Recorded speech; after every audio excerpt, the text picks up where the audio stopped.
Vous expliquer pourquoi, après avoir été parti dans une approche plus traditionnelle d'un projet BI, ils ont tout arrêté pour revenir sur un concept, une solution de self-BI, Suadeo. Et pour vous donner une idée de ce qui est fait comme résultat, ils ont des produits donc, vendus dans 60 pays, dans 25 monnaies différentes. Ils ont 3 sources de données pour suivre les stocks, les commandes. Et avec la solution que nous mettons en place, demain matin, si un Chinois achète un de leurs produits en Chine, cette vente sera actée dans les tableaux de bord de Suadeo, de Valmont, dans les 5 minutes qui suivent. Donc une capacité de prendre de l'information, de remonter toute la chaîne de traitement de l'information jusqu'au tableau de bord, accessible par tout le monde, de la vente dans le monde entier. Voilà. Donc ça, c'est technologiquement, je pense, un point important et en avance. Et je cède donc la parole à Fabienne qui va reprendre tout ceci en détail. Valmont, de manière un peu générique, c'est ce qu'on appelle un family business. Nous sommes basés en Suisse, j'aurais pu le dire, mais on le voit avec le Cervin qui se profile derrière la photo. L'entreprise a été créée, pas la marque, en 1985. Le business model est tout ce qu'il y a de plus classique dans le monde du luxe. Nous vendons soit en direct aux partenaires avec qui, en fait, qui nous distribuent, au travers de parfumeries par exemple, ou de chaînes de parfumerie. Et puis nous avons aussi des propres boutiques. On a commencé à ouvrir des boutiques en propre il y a déjà 5 ans. Et avec la montée du digital, nous opérons aussi un site e-commerce. On a à peu près 500 collaborateurs. On n'est pas une très grosse entreprise, mais avec un certain chiffre d'affaires. Dès qu'on est dans le luxe, les données montent assez vite. Et nous sommes une organisation qui, très franchement, est en train de découvrir à la fois ce que j'appelle en anglais plutôt qu'en français, parce qu'on n'a pas forcément le terme équivalent, la digitisation. Hein, c'est vraiment de commencer à prendre des process et de les mettre en place de façon digitale. Et puis ensuite, c'est vraiment de bénéficier du digital pour petit à petit transformer le business model. Quand on parle par exemple d'un modèle e-commerce et qu'on vend en direct, on voit bien les enjeux que ça peut créer en termes de performance, de compétences, pour apprécier le fait que cette fois, c'est nous qui distribuons et c'est nous qui devons faire venir les gens dans la boutique et pas le distributeur. Donc ça demande le fait d'aller gérer une data qu'on n'avait pas l'habitude de gérer. En termes de façon de fonctionner, j'ai juste donné quelques points de repère pour juste vous donner un peu les éléments qui ont contribué aussi à l'histoire de l'entreprise et qui peuvent par moment devenir aussi des handicaps, notamment dans la digitalisation. C'est une entreprise qui est très décentralisée, avec une gouvernance qui donne la part belle, on va dire, aux entités locales dans les filiales et qui font un peu ce qu'elles veulent. Donc dès qu'on commence à vouloir rassembler de la data et la consolider, j'ai déjà vécu ça il y a une vingtaine d'années dans un très grand groupe qui s'appelle Nestlé. On ne savait pas ce qu'on vendait quand le distributeur, eux, étaient très au courant de nos volumes. J'avais un petit peu la même situation en interne où, en fait, je n'arrivais pas forcément à consolider correctement toutes mes datas, en tout cas celles du futur, en les voyant arriver petit à petit de manière assez siloisée. Et ça, c'était pour moi un des enjeux du tout démarrage du poste. Nous sommes présents dans un peu plus de 50 pays. Ça dépend un petit peu comment on regarde la chose, soit en direct, soit de manière indirecte, ce qui complique aussi parfois l'accès à l'information. Et puis on a connu une croissance extrêmement rapide, qui est typiquement, enfin dire, le fait de l'industrie du luxe, avec l'attraction que peuvent avoir toutes nos marques et nos belles marques suisses en Chine en particulier, en Asie en général, et également d'ailleurs sur le continent nord-américain. Alors un petit peu plus peut-être sur nous, pour que vous compreniez un petit peu les grands enjeux et les grands process qu'on va devoir traiter quand on parle de reporting. Donc nous, en fait, notre job de base, c'est de produire, ou en tout cas de faire produire et de commercialiser nos produits de luxe et nos parfums, que ce soit du skincare ou des parfums, qui sont d'ailleurs des catégories assez différentes, ayant un impact, on va dire, sur le business model. Nos activités, donc essentiellement du trading, de l'achat, que ce soit des produits bruts, on en parlait à l'instant, on a des ingrédients extrêmement de haute valeur ajoutée, on est spécialiste dans la cosmétique biocellulaire, donc on a besoin d'avoir accès à des sources d'ingrédients extrêmement particuliers qui font qu'on a je dirais, un processus production qui est assez complexe pour obtenir nos crèmes. Enfin, en tout cas donner la qualité nécessaire. On fait beaucoup de logistique. On passe de la Suisse en faisant arriver des produits qui viennent de tous les pays en fait hier en termes d'achat. Quand vous avez une boîte, là j'en ai pas, mais vous avez des composants qui peuvent venir du Portugal, qui peuvent venir de Chine et qui repartiront d'ailleurs probablement en Chine si on doit continuer la supply chain de la vente. Donc on vend et on promeut évidemment nos produits, on exécute, on moniteur, enfin bref, toutes les activités classiques d'une entreprise qu'on peut imaginer dans ce type de business, et on distribue. Comme je disais, toutes les activités ne sont pas forcément centralisées, ce qui va poser et ce qui a posé des problèmes en fait dans la gestion du projet. Et on n'a pas, et alors là c'était ma grande découverte au mois de janvier, nous n'avons pas, je dis que c'est parfois un luxe, évidemment j'en vois aussi les conséquences, un team IT traditionnel. Quand je dis traditionnel, c'est au moins un PMO et quelqu'un qui connaît un peu de l'architecture. Non, on n'a pas. Donc tout à coup, je me suis retrouvée à devoir faire un peu l'architecte, comme je pouvais, à essayer de comprendre quelle était notre infrastructure. On outsource énormément toutes ces fonctions, ça fait partie du business model, on ne prend que ce qui est core. Donc là, je dois dire qu'avec la digitalisation, j'ai un petit peu challengé mes patrons en disant là, ça devient quand même très core d'avoir un squelette qu'on puisse être capable de comprendre et de connaître. C'était assez intéressant. Et puis, on était donc face à cette digitalisation de la partie commerciale. Et là, tout à coup, on se rend compte que la bonne façon de traditionnellement outsourcer ou de faire ça par les filiales devenait compliquée pour récupérer la data. Donc, ah oui, mais pourquoi j'ai pas mon information à la fin du mois ? Parce qu'elle n'est pas vraiment au bon endroit et que ça vient pas par magie. On va en parler tout à l'heure. Donc ça, c'était vraiment les enjeux que je rencontrais. Le pire du pire étant quand même toutes les filiales que j'avais dans les marchés qui vendent.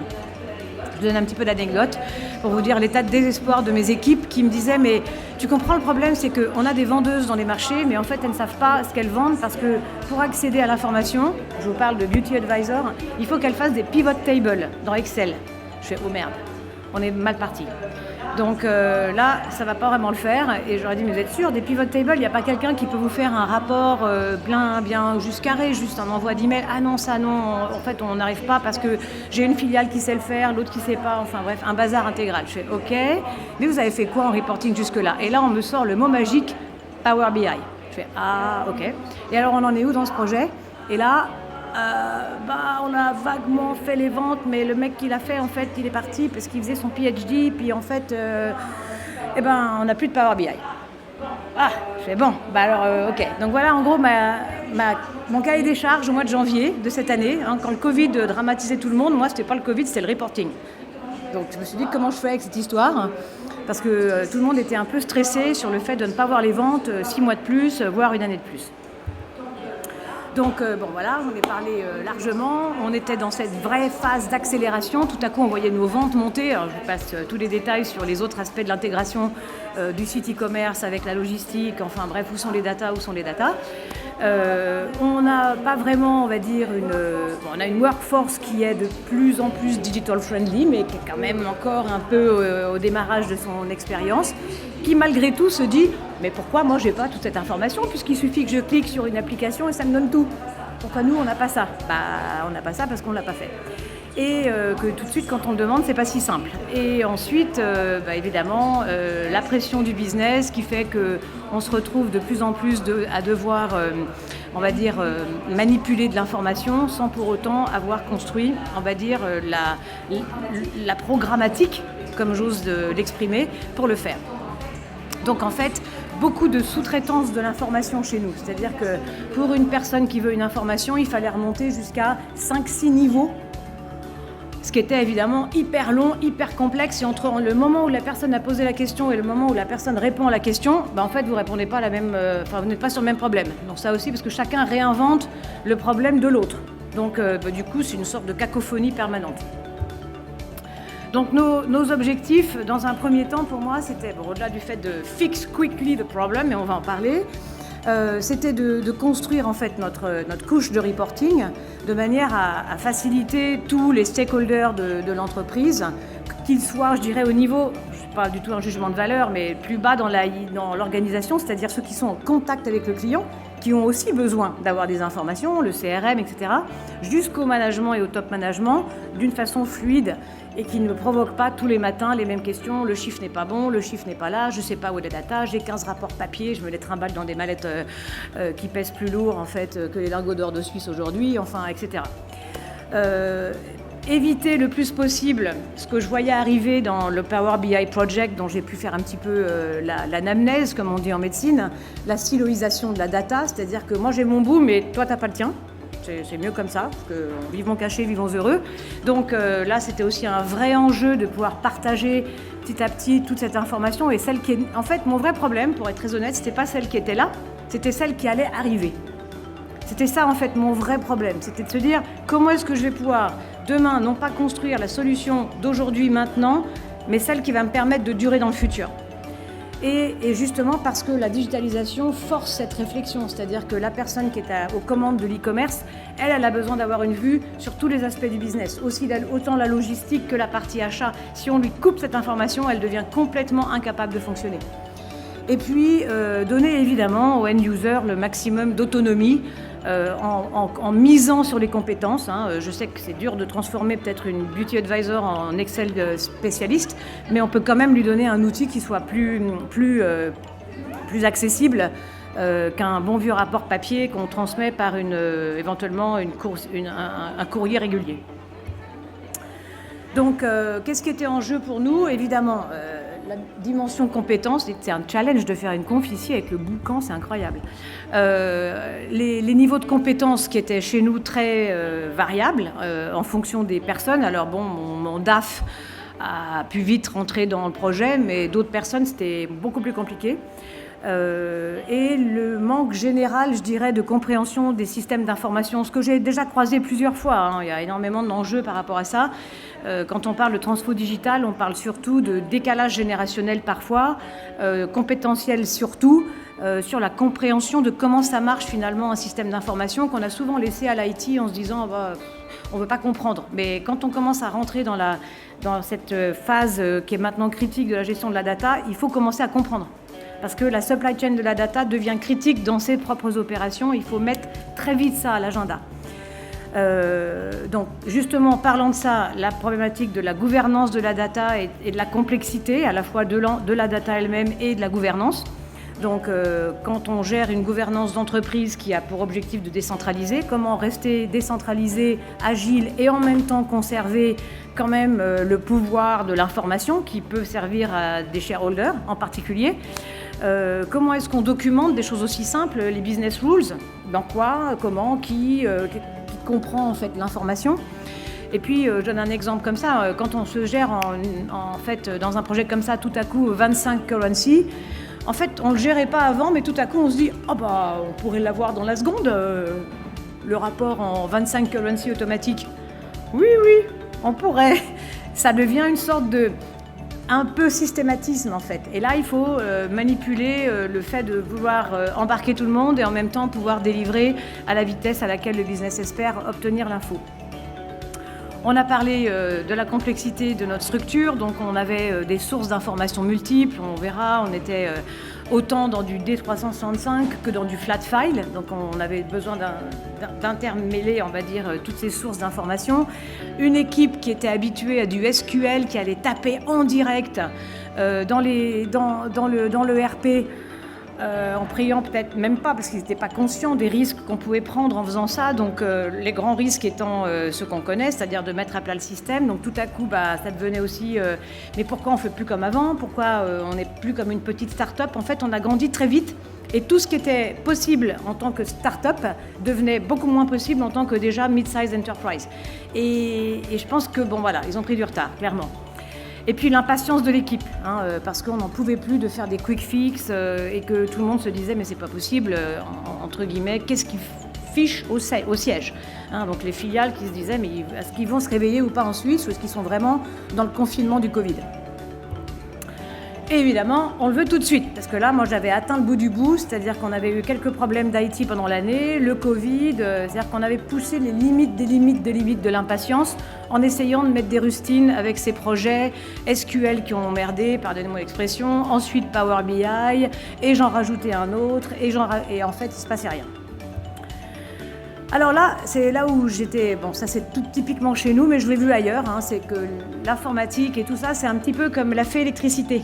Hein. On appuie sur le bouton, mais il n'y a plus personne qui s'est demandé comment un jour on avait envoyé un tas de gens pour construire des barrages, des centrales nucléaires, éventuellement mis des éoliennes dans des champs, j'ai rien contre aucune des sources d'électricité, mais c'est compliqué, c'est pas juste comme ça en claquant des doigts.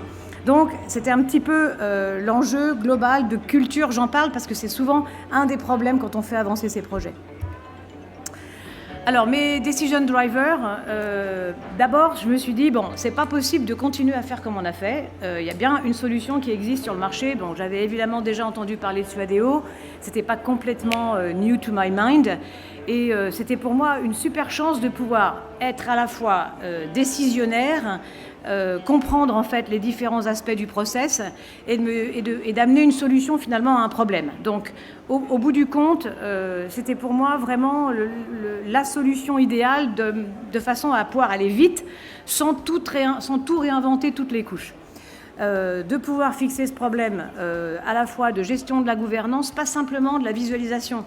J'étais pas obsédée par les beaux graphiques, ça j'ai déjà vécu ça, je viens de la data moi-même, c'est pas l'enjeu en fait, on y arrive toujours à faire un beau graphique. Le problème c'est d'arriver à manager toutes les couches qui sont dessous, et pour moi qui suis à la stratégie, donc qui a pour objectif en particulier d'aider à transmettre l'entreprise à ses successeurs qui seront probablement les enfants de mes patrons, c'est d'assurer qu'on ait une bonne gouvernance, quelque chose de solide, et pas juste un quick fix qu'on doit à nouveau refaire et casser dans 2 ans, parce que j'aurais probablement envie de faire autre chose.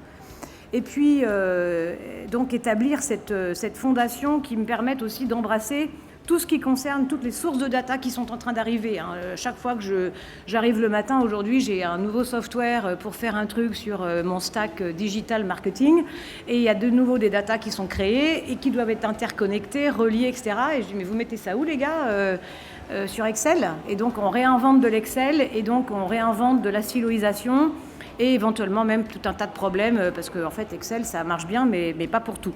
Sauf que ça a un avantage, c'est que c'est facile à utiliser pour beaucoup de gens. Et c'est ça qui m'intéressait en fait dans la dynamique de la self-BI. Avec, et ça va sans le dire, même si évidemment je ne suis pas naïve par rapport aux problématiques je dirais de sécurité, on avait besoin d'avoir un layer sécurité important.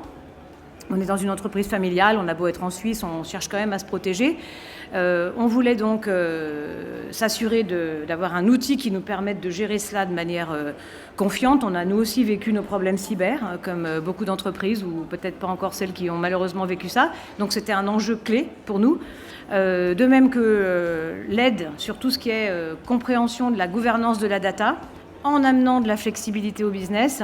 Et puis cette idée que je trouvais vraiment importante dans les drivers de décision, qui était ce que j'appelle un peu le one-stop shop. C'est-à-dire qu'on n'est pas juste sur l'usage final de la data au sens de sa visualisation. On a vraiment compris comment, moi en tant que business user, j'ai pas besoin de demander à une équipe d'IT de me recoder pendant 3 mois le cube, parce que tout à coup il me manque 3 variables que j'avais pas mises au départ. Parce que en fait, mon business a changé, et là, mince, faut tout refaire. Et on en reprend. Je vous ai dit, j'ai pas d'IT, donc je peux pas me permettre d'avoir ce genre de luxe où, bon, voilà, j'ai 100 personnes à occuper, qu'il faut que j'aille éventuellement solliciter avec des jolis projets de Power BI. C'est pas Power BI en soi, hein, ça pourrait être en d'autres, c'est juste que j'ai la mémoire de Power BI chez nous. Donc en gros, qu'est-ce qu'on a fait en fait, en 6 mois, donc ça a été assez chaud patate, comme on dit nous chez nous en Suisse. Je ne sais pas si vous dites ça trop en France, parce que on n'avait pas grand-chose qui était en fait installé, je dois dire. Donc on a dû se créer un data lake, faire tout le data mapping pour des choses qui concernent les ventes, les stocks, les inventaires, enfin bref, des gros morceaux de l'entreprise. On avait évidemment à envisager tout ce qui concernait la sécurité et créer en fait le catalogue de données, ce qui n'était pas une mince affaire en fait, car on avait même, je dois dire, un peu sous-estimé. Donc en termes d'achievements, puisqu'on est plutôt là en partage d'informations, et j'ai pas mis de disclaimer, je suis pas la super technique du projet, moi je suis en fait l'évolution et j'ai mes équipes qui quand même, avec les équipes SUADEO, mettent en place la chose. En fait on vient juste de terminer la phase 1. Donc on n'a pas encore vraiment mis les mains dans le cambouis en tant que nous, end-user, pour aller triturer et malaxer cette data et se l'approprier. Mais elle est prête, les workshops vont commencer la semaine prochaine. Donc on a créé ce Data Lake, sachant que je rappelle, pour ceux qui sont un peu familiers des ERP de Microsoft, on a eu pas mal de problèmes avec Microsoft, qu'on a découvert au fil de l'eau, en pensant qu'on allait pouvoir accéder rapidement à toutes les infos, mais ce n'était pas le cas. Et après avoir écumé tous les enjeux possibles et inimaginables, on a fini par obtenir finalement ce data lake avec les legacy en place, un ODS, le fameux D365 et des flight files. Donc on a toute cette combinatoire qu'on a dû intégrer, notamment pour gérer ce qu'on appelle plutôt l'historique, en fait. C'était ça qui était le problématique. Donc aujourd'hui, on a un data lake qui est optimisé, qui en fait se rafraîchit toutes les 15 minutes. On est arrivé quasiment à 5 aujourd'hui, on avait encore quelques petits décalages, ce qui est donc du jamais vu chez nous. Aujourd'hui, je vous dis, j'étais content quand j'avais un refresh par mois sur certains dossiers. Donc on va dire au quotidien, les équipes bossaient avec une journée, maximum. Le data mapping, donc là aussi de faire en fait en sorte qu'on ait ce global mapping de toutes les différentes sources d'informations, les différentes sources de data, les différentes origines. Donc tout ça a été consolidé, documenté, ce qui était pour nous un énorme achievement. On est dans une boîte qui est très informelle, c'est quelque part dans un fichier, on ne sait pas lequel, enfin bon bref, je vous passe les détails. Le data catalogue et la sécurité, donc tout ça a été aussi évidemment formaté, mis en place, c'est extrêmement rigoureux aujourd'hui. Je ne vous cache pas qu'il y a beaucoup de gens qui ne savent pas ce qu'on fait. Ils se demandent pourquoi encore on n'a pas l'électricité en appuyant sur le bouton. Mais il a fallu retraiter tout ça. Un exemple en découvrant en fait la machine, puisque moi j'arrivais aussi, je me suis aperçue qu'en fait on pouvait choper un log de l'ERP chez nous sans qu'on ait forcément le log de qui avait pris l'information. Donc quelqu'un pouvait partir, me faire une aspiration en fait d'une data, je ne savais pas. Donc tout ça, on a dû mettre en place ces mécanismes de sécurité. Je vous dis, on vient un peu de la start-up en fait, modèle. Et la partie data visualisation et training qui est en phase, on va dire, de déploiement, où là on a vu quelques exemples déjà qui permettent de voir en un clin d'œil en fait des magnifiques dashboards. Je ne sais pas si on en a mis en copie, non pas vraiment. Mais bon, on est capable de voir aujourd'hui, soit en reporting, soit pré-dashboarding, en fait, des éléments qui nous montrent en un instant nos ventes par pays dans toutes les monnaies et qui nous permet, en fait, d'avoir, je dirais, cette approche où on ne se concentre pas effectivement sur simplement le tip of the iceberg, ce qui est malheureusement ce que tout le monde voit et qui a l'air facile, c'est-à-dire le haut, je vois mes datas, je vois mes rapports, je vois mes dashboards, mais on a réussi en fait à monter la factory qui est derrière et qui nous permet de tourner en fait comme une usine de production. C'est souvent l'analogie que je fais avec mes collègues. Je leur dis, voilà, le reporting c'est comme une usine. Vous pensez à vos produits, vous les faites aller d'un endroit à l'autre, vous les transformez, mais moi j'ai la même chose. Donc quand on qualifie notre ADN pour mettre dans nos crèmes, et qu'on a des process très compliqués pour qualifier tout ça, pour séquencer, etc., j'ai la même chose côté data. Donc c'est toute cette pédagogie qui a été nécessaire pour faire arriver en fait, le projet là où il est aujourd'hui. Et en 6 mois, on est plutôt content d'être là où on est, même si je ne vous cache pas qu'il y a beaucoup d'impatience dans le business. Donc ça c'est un peu la culture locale. Mes learnings. En fait, je me disais toujours, ne pas avoir d'IT, c'est un luxe. Parce que là, en tant que business person, j'ai pu décider, c'était quand même assez cool. Maintenant, c'est quand même un peu risqué. Donc, c'est pas toujours simple de fonctionner sans les compétences clés de l'IT. Donc, autant vous dire que j'ai mis 2 headcounts pour l'année prochaine parce que je ne m'y reprendrai pas 2 fois de la même manière. On a eu beaucoup de problèmes d'infrastructure. On voulait tout on-prem. C'est pas mal, mais c'est compliqué. On n'avait pas la bonne infrastructure. On a découvert ça un petit peu sur le tard. Le stress test était un peu, à mon avis, n'était pas suffisant. On avait finalement plus de data qu'on ne le pensait, plus un autre projet en marketing qui a rajouté de la capacité, qui a pris de la capacité. Donc, évidemment, toujours avoir en tête, On oublie ça souvent dans le software, j'ai fait beaucoup avec mes collègues, ils pensent software, ils ne pensent pas hardware. Hein, c'est comme si on était dans deux mondes différents, ça peut paraître basique pour beaucoup d'entre vous, mais ce n'est pas le cas pour tous. Bon, qualité, c'est parce qu'on est suisse, mais qualité, c'est clair que sans ça, on n'y arrive pas. Et la règle des 20-80, bah, on y va quand même. Bah, en data, ouais, c'est bien si on se dit tous, on ne va pas se tuer au premier meeting, parce que tout à coup, quand on a consolidé tout, il manque 20% du chiffre d'affaires. C'est un peu ça que je dis, moi, sur la qualité, dans le reporting. Bon, les legacy. On a eu pas mal d'enjeux avec notre partenaire Microsoft. On continue à en avoir, on ne sait pas trop pourquoi tout d'ailleurs, c'est même pas le seul projet, donc je me dis que voilà, ça doit être probablement un enjeu Microsoft. Donc bon, on sait tous, les intégrations posent des enjeux d'implémentation. Et puis, bah, comme je disais, on a un projet qui est en déploiement, on n'a pas de retour d'expérience, mais j'ai quand même fait le test auprès de mon collaborateur qui m'avait vendu son Power BI au début, et quand je lui ai proposé ça, il était quand même un peu frileux en se disant « je me suis pris 6 mois de Power BI, j'ai pas envie de recommencer ». Et je lui dis alors, 6 mois après, tu t'es content ou pas? Enfin, on continue ou tu me dis non, on stoppe tout? Enfin, je voulais un peu le provoquer, il me fait « ah non, je suis quand même vachement content ». Je fais bon, alors ça va. C'est pas que je suis là pour travailler pour le bonheur de mes collaborateurs, c'est pas l'enjeu, je m'appelle pas ni De Funès ni quoi que ce soit, mais c'était important qu'on se sente fier et à la fois porteur du projet, parce que maintenant on va le déployer dans toutes les filiales, et donc il faut qu'on soit, on va dire, sûr de nous dans un truc comme ça, pour pouvoir amener nos collègues en Chine, aux États-Unis, je ne sais pas encore où, éventuellement en Europe, en Suisse, en Espagne, et qu'ils soient tous contents de pouvoir pratiquer la plateforme et l'enrichir avec des nouvelles sources de données, parce que c'est ça qui m'intéresse moi à la fin, c'est un projet aussi quelque part de big data. Voilà. Merci Fabienne, bravo.